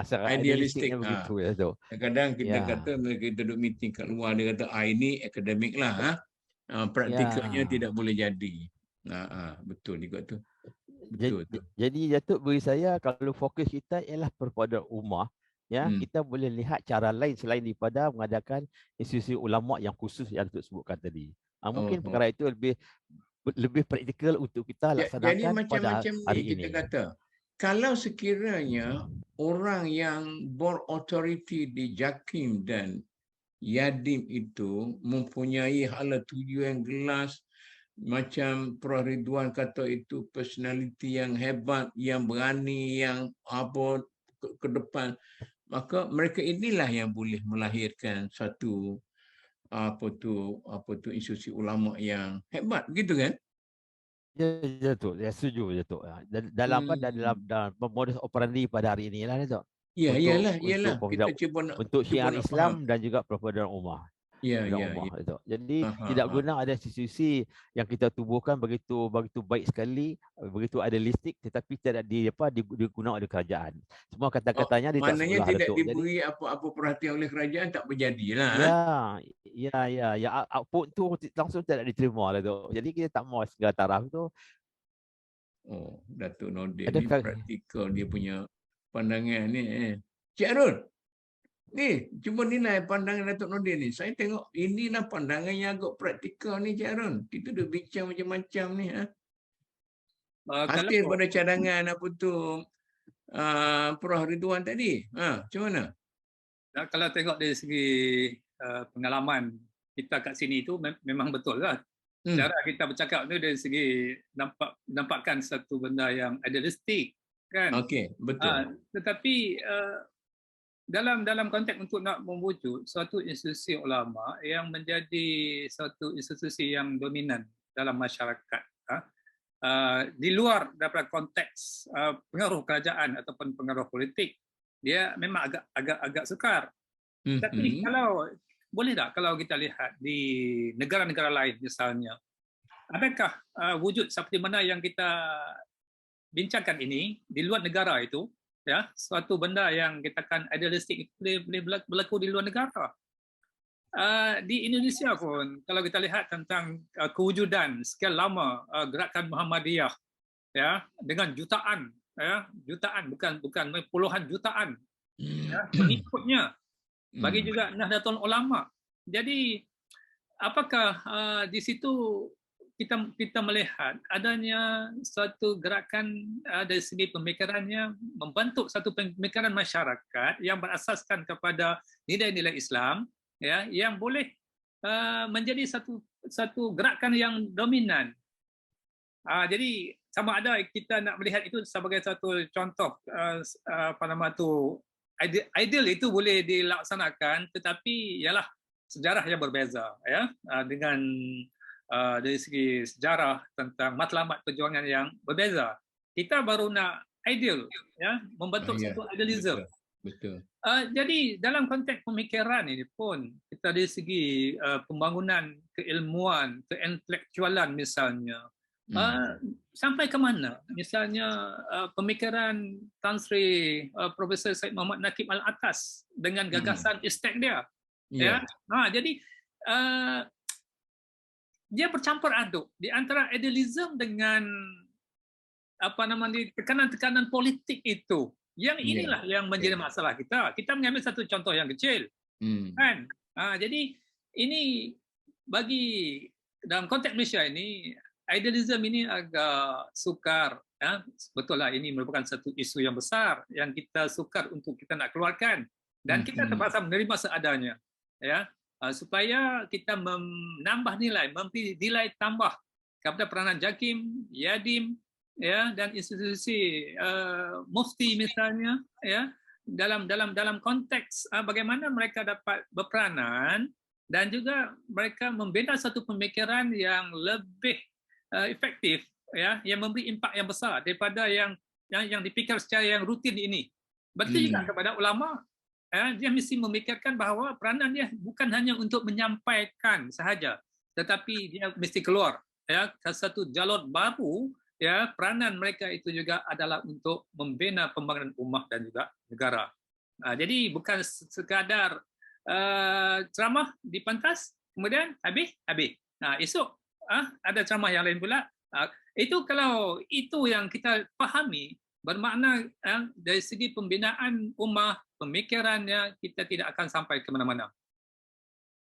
Oh, maknanya betul itu. Tidak ada satu jalur pemikiran yang jelas yang boleh menjadi panduan kepada masyarakat untuk diikuti, seperti Nahdhah dengan Muhammadiyah di Indonesia.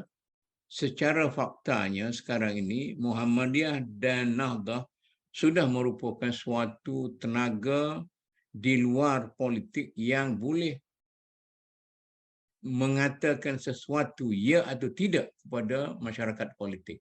Itu mereka yang ada. Tetapi dalam keadaan kita ni, saya boleh macam terakur jugalah pandangan Datuk Nordin dalam realiti kita tidak berlaku.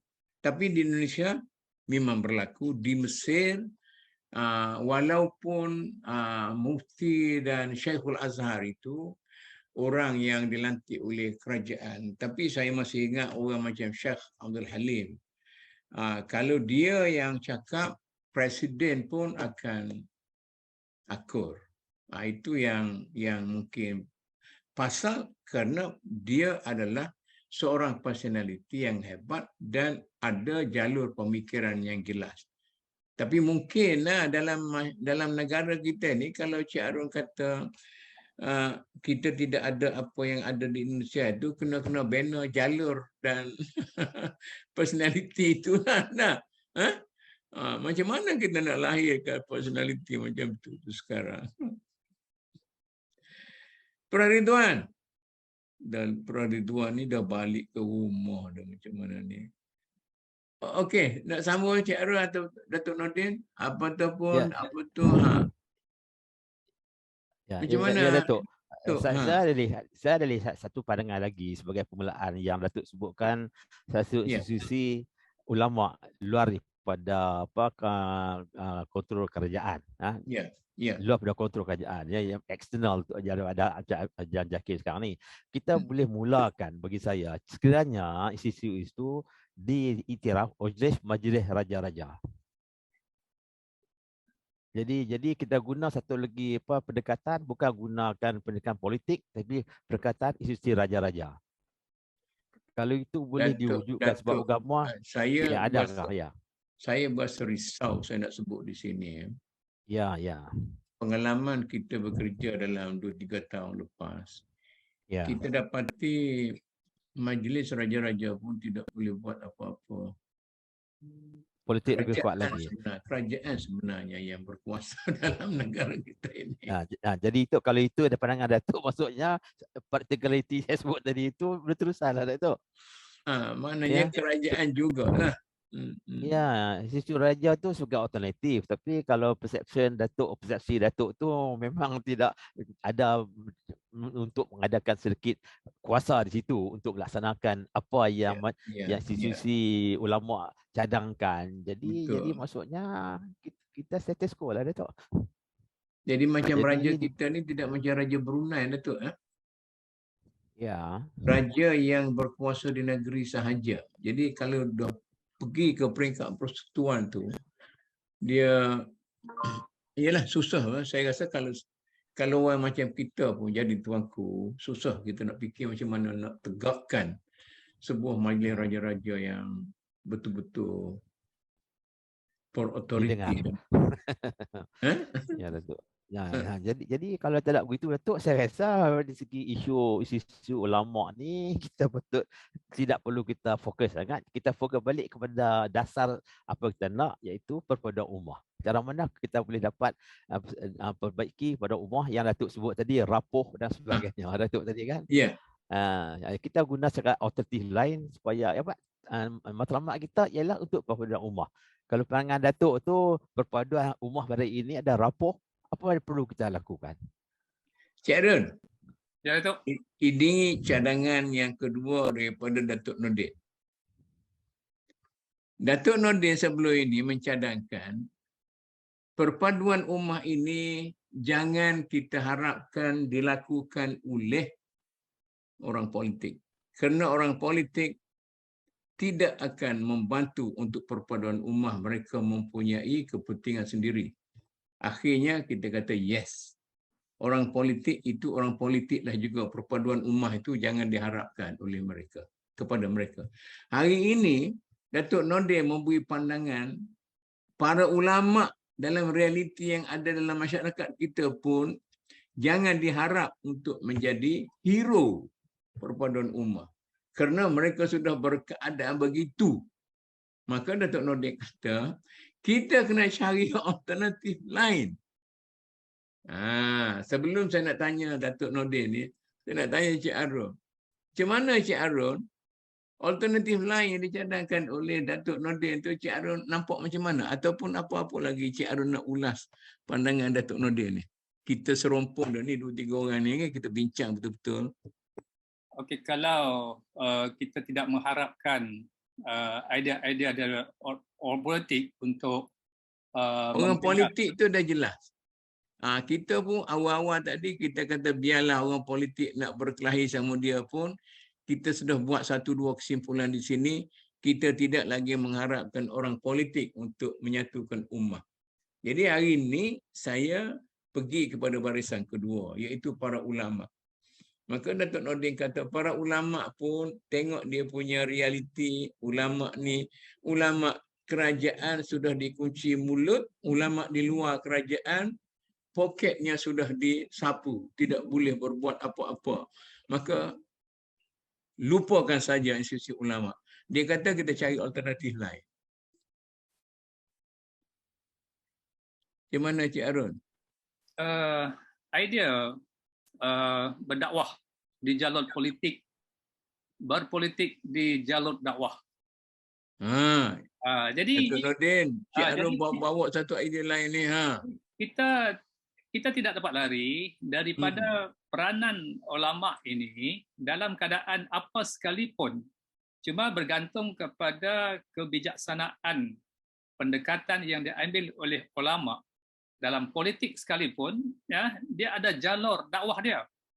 Ya, bagi orang politik, bagi agamawan yang bergiat dalam politik, maka dia boleh berpolitik di jalur dakwah.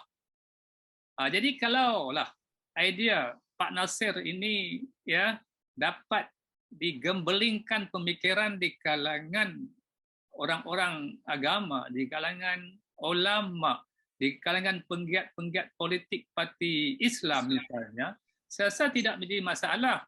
Tetapi yang menjadi masalah seperti mana Datuk Nordin cakap tadi, iaitu ya, atau Datuk bagi kesimpulan dulu bahawa kita tidak boleh mengharap orang politik ini ya untuk membina suatu asas ya, selain daripada mereka memikirkan tentang kepentingan politik mereka masing-masing.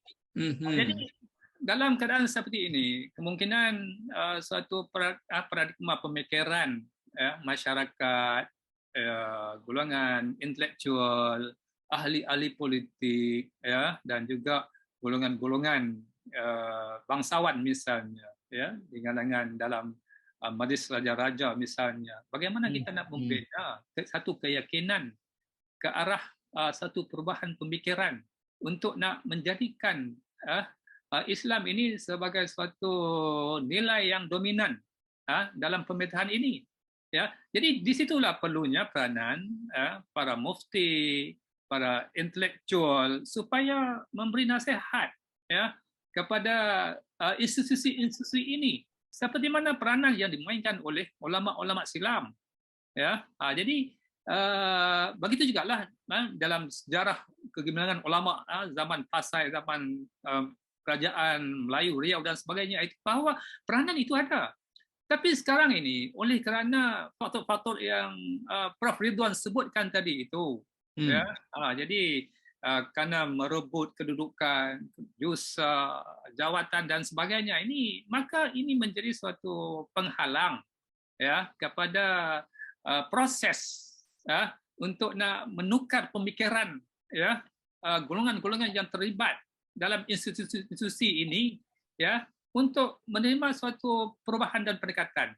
Jadi sebab itu saya melihat bahawa idea berdakwah di jalur politik, berpolitik di jalur dakwah itu ya boleh kita cubakan ya supaya kita tidak akan kehilangan nilai-nilai yang akhirnya memisahkan orang politik dengan dunia dia, ya orang ulama dengan dunia dia, dan akhirnya tidak ada satu titik pertemuan yang boleh memberi satu makna yang besar kepada pemandang ummah. Okey. Sebelum saya nak balik Datuk Nordin, saya nak tanya Awi dengan Abi Syazri nak cakap, nak ulas ke tidak ni? Ini untuk masa depan dia orang ni kita bercakap kita ni dah tua-tua dah. Cik Arun muda lagi lah, tapi saya ni dah tua dah. Cakap untuk orang-orang muda saya ni kita saya nak celah sikit. Boleh? Assalamualaikum semua. Boleh. Apa dia Abi? Abi kena panggil kena panggil dia keluar pada apa dah. Sorry Tok Muk dalam office ni. Okey. Saya pun baru masuk pun dengar tak dengar aje perbincangan ni. Cuma saya tertarik bila membincangkan tentang ulama ni.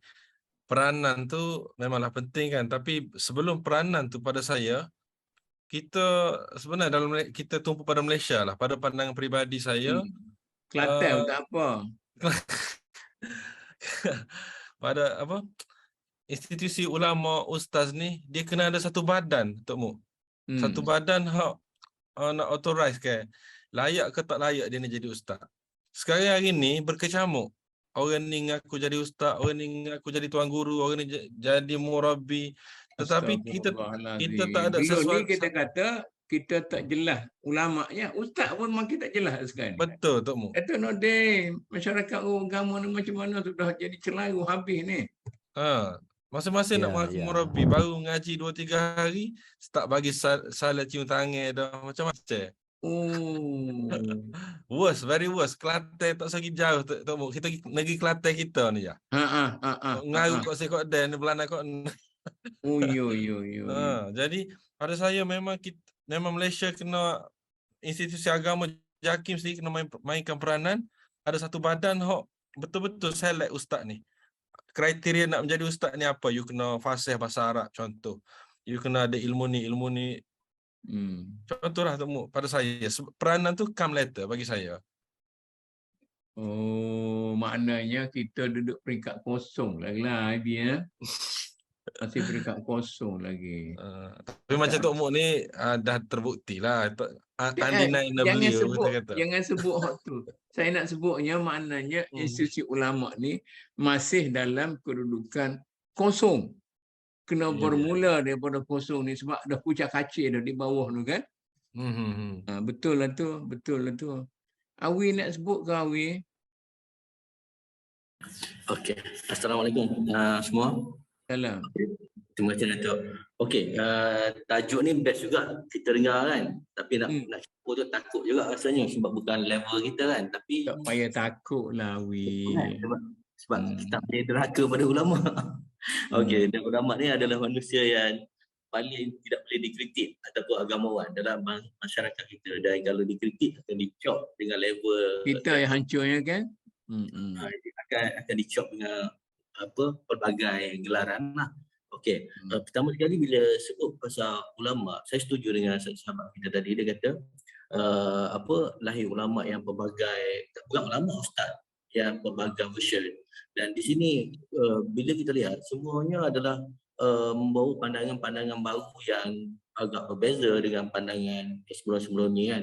Dan kadang-kadang bercanggah, kita yang tak pandai pun rasa apa ustaz ni cakap macam ni kan. Kita tak pandai ni pun kita rasa takut apa ustaz ni cakap macam ni kan. Kita ada dengar daripada pandangan-pandangan lain, itu satu. Cuma kalau katakan ulama diinstitusikan, okey, saya tengok ni bukan nak dari satu sudut yang contoh straightforward. Kita lihat Dr. Mazhar sebab bukan kita melihat pada pandangan ataupun pegangan Wahabi ataupun ahli Sunni apa semua tu kan. Okey, cuma kita lihat Dr. Mazhar, saya tak tahu environment dia gelih ke macam mana sebab negeri dia kecil mungkin. Dr. Mazhar agak dominan dari pandangan-pandangan dia secara terbuka dan mendapat sambutan ramai orang yang di luar daripada negeri Perlis itu sendiri. Dan pandangan dia tu adalah pandangan yang bagi saya lah, saya tak tahu akidah ke apa orang nak bergaduh, saya tak pandai yang bab-bab bergaduh pasal benda-benda ni.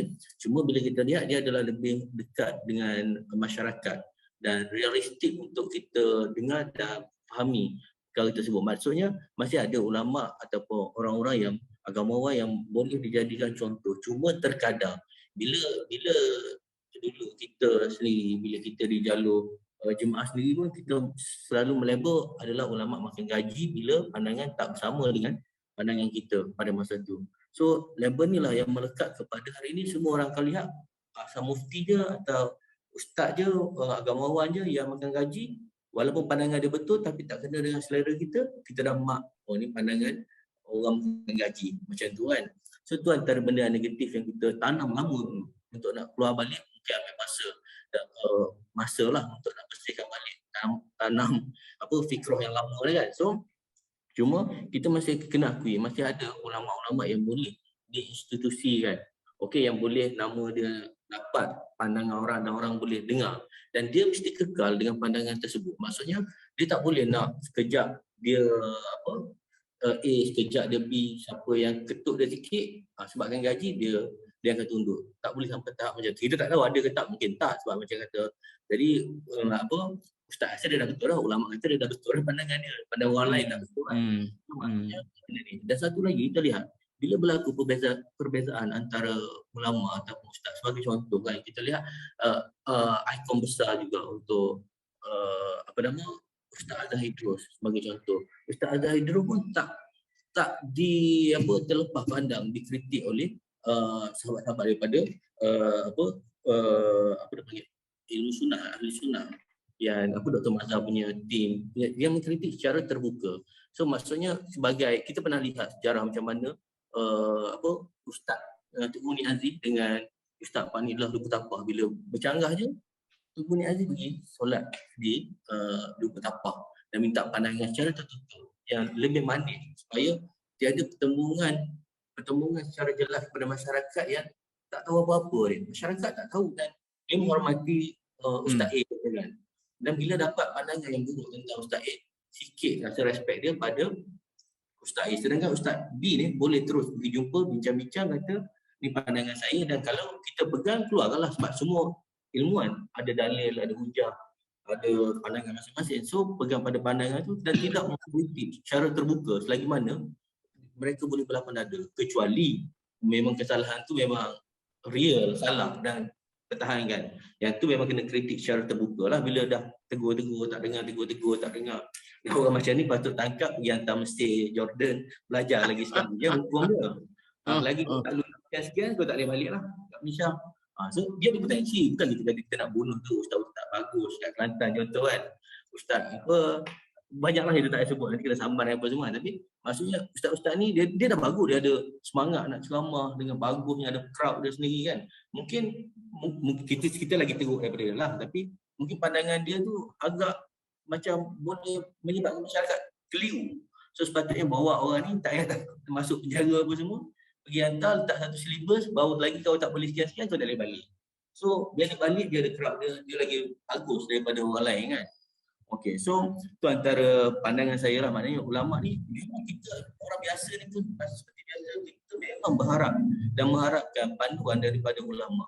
Dan hari ni kita ada Ustaz Azhar Idrus, kita ada Dr. Mazhar sendiri, kita ada PU yang bagus yang boleh bagi pandangan. Tapi maksudnya bila dia orang bagi pandangan, dia orang rasa syok sendiri dan dia orang pegang, dan terus pandangan orang lain berbeza. Dan bila berbeza, dia orang boleh bergaduh secara terbuka dan masyarakat ni nganga tengok.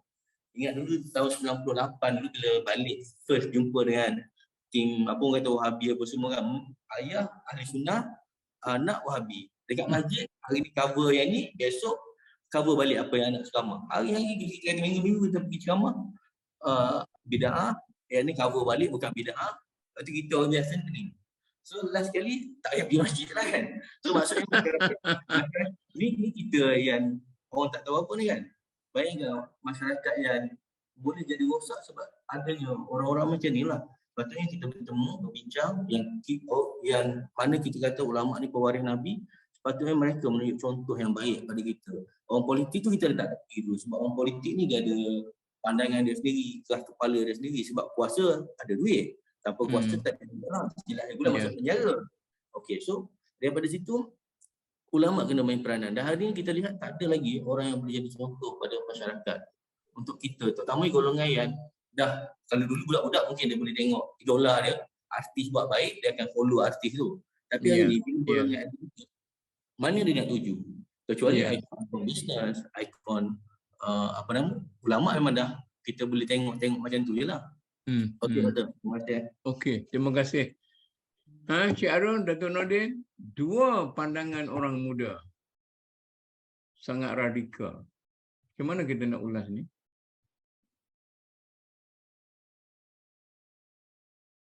Pandangan kita lah sebagai orang yang agak berumur sekali. Saya dengan Cik Arun muda lagi dah, Dato' Nordin. Ya, dia muda banyak. Dia. Cik Arun, dengar tu. Ada? Cik Arun nak komen tu? Cik Arun, silakan. Baguslah pandangan Awi tadi. Dari segi bagaimana penampilan golongan ulama ini, ya, dari segi idea ataupun fikrah yang melibatkan masyarakat tentang pemikiran-pemikiran baru yang lebih realistik, ya, seperti mana kalau contoh dikatakan Dr. Mazhar tadi itu yang itu, ya, walaupun ada sisi-sisi yang lain yang mungkin kita tidak bersetuju, tetapi cara pendekatan bagaimana kita nak membina pemikiran masyarakat dengan idea-idea yang kita miliki itu, ya, tidak seharusnya kita terjemah daripada kitab-kitab, ya. Jadi sebab apa? Sebab biasanya kalau agamawan ini, ya, orang lihat dia mahir dari segi hukum hakam, tetapi dari segi bagaimana nak melahirkan pemikiran masyarakat yang lebih idealistik, yang lebih menepati realiti kehidupan masyarakat, itu barangkali memang ada di negara-negara yang lain, tokoh-tokoh yang hebat di pemikiran mereka.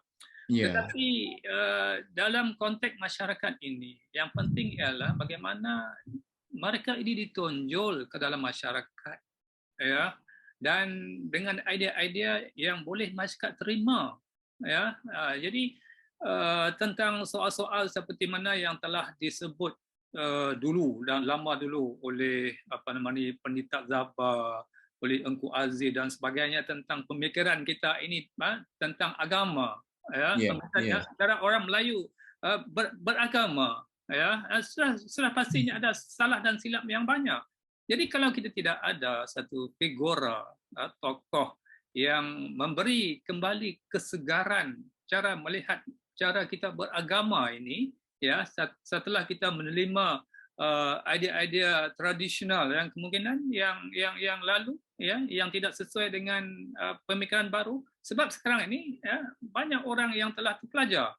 Nah, jadi perlu kepada suatu idea yang segar untuk nak melihat kembali bagaimana masyarakat kita ini berfikir secara yang lebih realistik, ya, tentang kehidupan beragama, tentang suasana bagaimana kita berada dalam plural society, ya, realiti perbezaan dari segi agama, budaya dan sebagainya.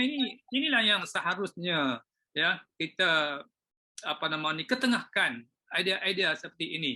Jadi kalau ada tokoh yang dapat menonjolkan diri seperti mana yang dikatakan oleh Awi tadi itu, maka ini satu bentuk yang baru, satu pemikiran yang baru, ya, supaya kita tidak terikat dengan suatu benda yang agak dogmatik dalam cara lama, ya. Jadi inilah yang perlu, maksudnya satu keperluan kepada masyarakat tentang idea-idea ataupun penonjolan tokoh-tokoh ini untuk kita menerima satu idea yang segar bagaimana orang Islam ini seharusnya berubah, seharusnya melihat agama itu ya dalam konteks yang lebih segar, ya, bukan seperti mana yang lepas-lepas, ya, yang penuh dengan kepercayaan tahayul, khurafat dan sebagainya. Jadi sebab itulah pemikiran-pemikiran yang baru ini memang amat penting, ya, dalam usaha untuk nak membina semula pemikiran masyarakat kita kepada agama ini. Okey, terima kasih Cik Harun. Ini kita ada beberapa minit lagi. Saya rasa macam itulah, jam saya cepat. Kita ada lebih kurang 10 minit lagi. Datuk Nordin, ada lagi idea nak bagi? Saya ni betul-betul memeras kepala orang ni, nak minta kepada idea tu, kita nak dengar. Ya, Datuk. Jadi kita balik kepada ulama tadilah. Saya pasti soalkan lagi, apakah yang kita harapkan peranan ulama? Ya, apa dia perlu lakukan, Datuk, kan? Ada setengah peranan yang kita harapkan adalah dia boleh buat secara individu sebagai ulama, sebagai satu figura yang Cik Harun sebut, kan, yang mana kita boleh ikuti. Yang keduanya kita sebut tadi sebagai institusi, satu gabungan ulama-ulama, kan, Datuk, kan? Jadi sebagai satu force, satu kumpulan lah yang dapat membawa pada agama kita lah, syariat Islam. Tapi kalau kalau gitu banyak faktor yang berlainan kita bincang begitu. Tapi perbedaan ummah adalah satu faktor yang kita harapkan apakah ulama boleh main peranan itu, ya. Jadi macam ada ulama kita sekarang ni, mereka kadang fokus dari segi practice of Islam, Datuk, besar agama, kan, dari segi fardu ain, setengah fokus fardu kifayah, kan. Banyak kan kita orang kampung ni, penting kita pertama sekali fardu ain dululah, Datuk, kan. Itu yang wajib apa kita lakukan, Datuk. Kalau kita tak ada ilmu di situ, kita belajar pada ustaz yang paling tinggi, pada ulama lah, Datuk. Itu konsep dia, ya. Itu konsep lain. Tapi dari segi perbedaan ummah ni, dia bagi saya dia tak boleh kita pecahkan dari segi isu politik, Datuk. Itu pandangan saya lah. Kita tak boleh pisahkan dengan politik. Perbedaan ummah. Itu kalau kita tak tekan politik tak berlaku. Contohnya yang saya sebut awal tadi, parti politik, bagaimana mereka nak bersatukan. Pada hari ini, cubaan perpaduan ummah ada peringkat pemimpin parti politik, Datuk. Peringkat atas, Datuk. Mereka cuba adakan perpaduan. Tapi sebenarnya pada ummah bagi saya yang penting ialah peringkat bawahan. Ikut mereka, ahli-ahli mereka. Jadi apakah pandangan ahli mereka? Ini balik pada politik, iaitu bila pilihan raya, ahli mereka itu dapatkah menerima satu ideologi? Kepada siapa mereka patut mengundi, pada siapa mereka percayai untuk memimpin mereka akan datang, untuk sebagai pemimpin. Jadi perbedaan ummah peringkat itu saya rasa amat penting dalam senario politik Malaysia hari ini, iaitu faktor calon, Datuk. Jadi kalau kita ada satu parti politik itu menengahkan seorang calon, ya, yang berintegriti dan juga memenuhi syarat-syarat lain, ya. Ya, tidak salah guna kuasa dan sebagainya yang selalu saya sebutkan dulu. Maknanya bolehkah pemimpin itu diterima oleh ummah di semua peringkat merentasi parti politik? Itu soalan kan, Datuk.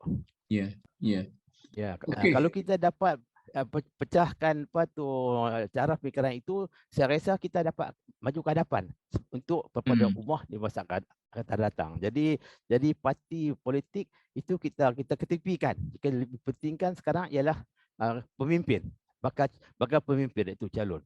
Jadi bolehkah ulama dapat membantu ke arah perpaduan di segi kita membentuk satu kerajaan ya yang lebih integriti, yang lebih Islamik itu untuk merintah negara kita tu. Okey. Hari ini saya nak bagi masa ke Cik Arun lah pula. Saya ingin 2-3 buat kesimpulan Cik Arun. Ringkas. Okey. Dua minggu lepas kita bagi kepada Awi. Minggu ni kita bagi kepada Cik Arun buat kesimpulan. Okey, terima kasih Datuk untuk kesimpulan yang terakhir ini. Seperti mana yang kita bincangkan tentang tajuk menyantuni kebangkitan ulama dalam memperkukuhkan kepada ummah, ya. Yeah. Jadi satu perbincangan yang agak berat, ya, untuk sampai kepada maksudnya dengan melihat kepada realiti dan juga cabaran-cabaran yang ada pada masa kini, ya. Jadi sebab itu, kalau dari segi idealismenya, kemungkinan kita mengharapkan bahawa ulama ini menjadi trust, rujukan kepada masyarakat, ya. Tetapi seperti mana yang dalam perbincangan kita, halangan-halangan dan realiti yang ada dalam sistem, dalam ekosistem kita ini dari segi politik, sosial dan sebagainya itu, maka mungkin kita mengambil masa yang agak lama, ya, untuk nak membina satu pandangan, pemikiran, dan juga untuk nak melahirkan tokoh-tokoh yang berwibawa, ya, seperti mana Tuan Guru Abdul Aziz Nikmat misalnya, ya, walaupun dalam keadaan yang sebegitu, tetapi itulah sebenarnya yang boleh diterima oleh seluruh masyarakat, bukan masyarakat Islam sahaja, tetapi pendekatan dia itu, pemikiran dia itu dapat diterima oleh orang-orang bukan Melayu, orang Cina, India, Siam dan sebagainya. Jadi kalaulah kita dapat melahirkan orang-orang yang berwibawa seperti itu, yang berkarisma seperti itu, paling kurang, ya, kita telah memberikan satu impak yang besar, ya, tentang kedudukan ulama di kacamata masyarakat. Okey, tuan-tuan dan puan-puan sekalian, terima kasih Cik Arun telah membuat kesimpulan. Dan kepada para penonton kita, saya tidaklah menganggap bahawa perbincangan kita ini untuk menyelesaikan masalah ini. Kita masih dalam peringkat percambahan fikiran. Kita ada masalah, kita bincang untuk sebagai satu percambahan fikiran bersama kita, kemudian sekurang-kurangnya 1-2 tapak ke depan untuk ke arah apa yang kita bincang tu, ke arah bagaimana melahirkan tokoh ulama yang lebih ideal daripada apa yang ada sekarang. Dan kemudian sebagaimana kita setuju tadi, kalau hanya tokoh saja yang ada tanpa wadah yang mempunyai kuasa dan kedudukan dalam masyarakat, maka tokoh itu tidak akan menjadi apa-apa. Ini yang penting. Jangan sekadar kita katakan satu tiang yang tidak ada apa-apa di sekelilingnya, itu yang penting. Jadi setakat tu mungkin kita boleh terima. Kemudian yang jauh daripada itu, kita perlu melanjutkan perbincangan kita macam juga tentang perpaduan ummah, macam Datuk Nordin kata tadi, kalau kita tidak boleh mengharapkan parti-parti politik untuk mewujudkan perpaduan ummah, maka kita boleh lagi mengharapkan calon-calon yang mewakili parti masing-masing, kalau mereka itu mempunyai kepribadian dan ketukuhan yang hebat, maka mereka lah, bukan parti mereka, yang dapat menyelesaikan masalah ini. Tuan-tuan dan puan-puan sekalian, saya rasa ramai juga saudara-saudara kita yang mengikuti melalui media-media yang kita sediakan sebagai media sampingan kepada perbincangan kita. InsyaAllah pada minggu hadapan kita cuba membincangkan lagi, harapnya tajuk-tajuk yang ada hubungan dengan apa yang kita perbincangkan ini, dan tidaklah tentang pilihan raya, kerana kita tidak berminat dengan isu-isu politik kepartian. Di sini kita hanya berminat dengan gerakan Islam secara yang menyeluruh. Akhir kata, wabillahi taufiq. Wassalamualaikum warahmatullahi wabarakatuh, dan terima kasih kepada semua yang menyumbang dalam perbincangan kita pada hari ini.